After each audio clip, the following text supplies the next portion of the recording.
ഞങ്ങളുടെ പ്രധാന നേതാക്കളെ തന്നെ ഇറക്കുന്നു എന്ന് BJPക്ക് പറയാം. കെ സുരേന്ദ്രന് വയനാട്ടിൽ സാധ്യതകളുള്ളൊരു സ്ഥലമൊന്നുമല്ല, പക്ഷേ അവിടെ ആ പേര് വരുന്ന ഒരു പ്രധാനപ്പെട്ട ഒരു സന്ദേശമല്ലേ?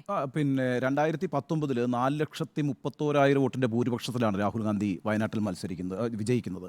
അത് ഏറ്റവും വലിയ ഭൂരിപക്ഷമാണ്. രാജ്യത്ത് തന്നെ ഏറ്റവും മികച്ച ഭൂരിപക്ഷങ്ങളിലൊന്നാണ് 4,31,000 വോട്ട് എന്ന് പറയുന്നത്. അതായത് അവിടെ അന്ന് മത്സരിച്ച പി സുനീർ അല്ലേ, പി സുനീറിനെതിരെ 41% വോട്ടിൻ്റെ മാർജിനാണുള്ളത്. 41%, 23% രാഹുൽ സുനീർ നേടിയതെങ്കിൽ 63% വയനാട്ടിൽ രാഹുൽ ഗാന്ധിയുടെ വോട്ടെന്ന് പറയുന്നത്. അതായത് ഏതാണ്ട് 3 ഇരട്ടി വോട്ടാണ് രാഹുൽ ഗാന്ധി നേടിയത്. അവിടെ വളരെ പത്തറ്റിക്കായ പെർഫോമൻസാണ് 2019 തുഷാർ വെള്ളാപ്പള്ളി കാഴ്ചവെച്ചത്. ഏതാണ്ട് 7% വോട്ടാണ് അവിടെ നേടിയത്. അപ്പോൾ അതൊരു വളരെ ഏകപക്ഷീയമായ മത്സരമായിരുന്നു. എന്നാൽ 2024 രാഹുൽ ഗാന്ധിയെ എത്രയൊക്കെ രീതിയിൽ ടാർഗറ്റ് ചെയ്തിട്ടുണ്ട് BJP.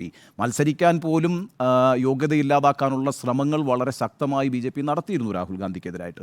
അപ്പോൾ ഇനി ഒരു വലിയ വിജയം അവിടെ ഉണ്ടാകാതിരിക്കുക എന്നുള്ളത് ഒരു പ്രസ്റ്റീജിയസ് ഇഷ്യൂ ആയിട്ട് BJP കരുതുന്നുണ്ട്. അതുകൊണ്ട് യാതൊരു തരത്തിലുള്ളൊരു വിട്ടുവീഴ്ചയ്ക്കും BJP തയ്യാറല്ല എന്നതിൻ്റെ സൂചനയായിരുന്നു BDJസിൽ നിന്ന് കോൺസ്റ്റിറ്റ്യുവൻസി ഏറ്റെടുത്തത് തന്നെ.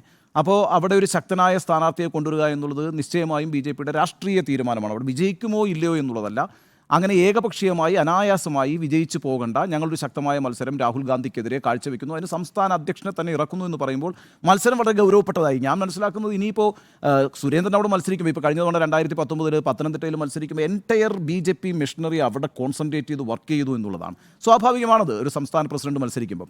ആ രീതിയിലൊരു കനത്ത മത്സരം അവിടെ കാഴ്ചവെക്കാൻ സുരേന്ദ്രന് കഴിയുമെന്ന കാര്യത്തിൽ യാതൊരു തർക്കമില്ല. ഇപ്രാവശ്യം എന്താണെന്ന് വെച്ചാൽ ഈ മാർജിൻ വലിയ രീതിയിൽ കുറച്ചു കൊണ്ടുവരിക എന്നുള്ളത് വളരെ പ്രധാനപ്പെട്ട ഒരു കാര്യമാണ്. ഇപ്പോൾ ഇപ്രാവശ്യം ആനി രാജയാണ് മത്സരിക്കുന്നതെങ്കിലും ഞാൻ വിചാരിക്കുന്നില്ല ആനി രാജയ്ക്ക് പി സുനീറിനെ പോലെ തന്നെ അത്രയും തന്നെ ഒരു ഫൈറ്റ് കാഴ്ചവെക്കാൻ കഴിയുമോ എന്നുള്ളത്. പക്ഷേ സുനീർ വളരെ ശക്തമായൊരു ഫൈറ്റ് തന്നെയാണ് അവിടെ കാഴ്ചവെച്ചത്.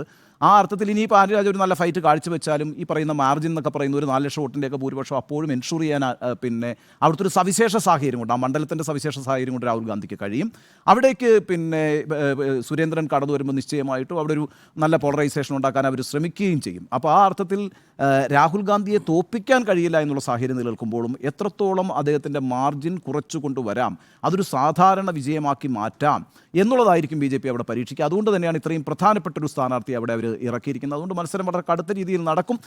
ഈ പറയുന്ന അത്ഭുതങ്ങളൊന്നും സംഭവിക്കില്ല എങ്കിൽ പോലും BJP ഒരു ഫൈറ്റിന് ഇറങ്ങിയിരിക്കുന്നു എന്ന് നമുക്ക് കൺക്ലൂഡ് ചെയ്യാം ആ കാര്യത്തിൽ.